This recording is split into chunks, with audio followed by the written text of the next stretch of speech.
Hello and welcome to Ants Edinburgh. Here's an update on my ants during their dormancy period. So they've basically been hibernating now for a bit over 2 months, so it's now time for them to come out of hibernation. They were actually completely dormant a minute ago, but with the moving of the camera and stuff, they've come into activity. I'm just going to take away the red cover to get a clearer shot of them there. As you can see, they're all doing pretty well. There's only been 3 fatalities over the dormancy period whilst they've been hibernating. And as you can see over here, we have some brood coming along. I have counted about 3 or 4 eggs that have been hatched. I don't know if they're in the bottom left corner at the moment or if they've been transported elsewhere now. But they seem to be doing quite well over the winter period anyway. So what I'm going to be doing now is I'm going to be increasing the temperature, and I'm going to slowly increase it so it doesn't become too much of a shock for them, and then start feeding them again and see how active they become.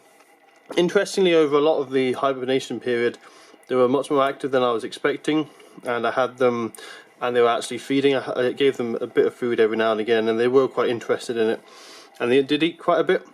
And as you can see from further up here, we have actually got quite a bit of mould starting to grow in their waste disposal area. I think that's partly because I fed them a bit too much and they weren't able to eat all that food. The worst culprit was that big bit on the left there, and that's actually a bit of cheese, so I'm definitely not going to be giving them cheese again, because they just seem to take it into their home and then let it go mouldy. As you can see, the queen's healthy. All the other ants seem pretty healthy, and there's quite a few larvae that have grown over winter, which is good. So what they have done is they've actually blocked up their entrance. So you can see there, they've actually completely covered up their entrance with a piece of card. That card was actually more towards the right, where that little grains are on the right hand side. And they took the grain. They actually took the grains off the card, left the grains in that spot, and then pulled the card and completely cover their entrance.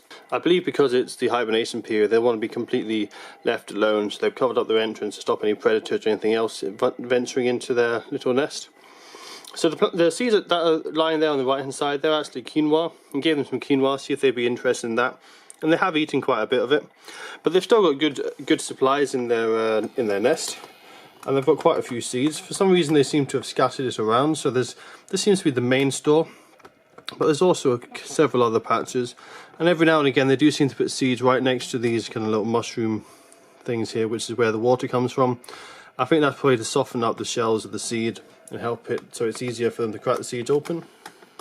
I think that's about it from this video. I'm going to now give them some more heat, and we should be able to see them waking up and hopefully getting their first feed and things like that. One other thing I'd like to add, I have gone out and bought myself some new lenses now, so as you can see I can get much closer to them and still keep it in focus. I haven't got dedicated lenses because I don't actually have a DSLR, it's just a bridge camera. But I put on some small kind of filter style lenses that I just screw into the end of my lens. Now, as you can see, I can get some nice close-ups there. See if we can get slightly closer and see how close we can get with these lenses. I've got lots of different types, so I'll be trying them out and I'll figure out what combination is the best.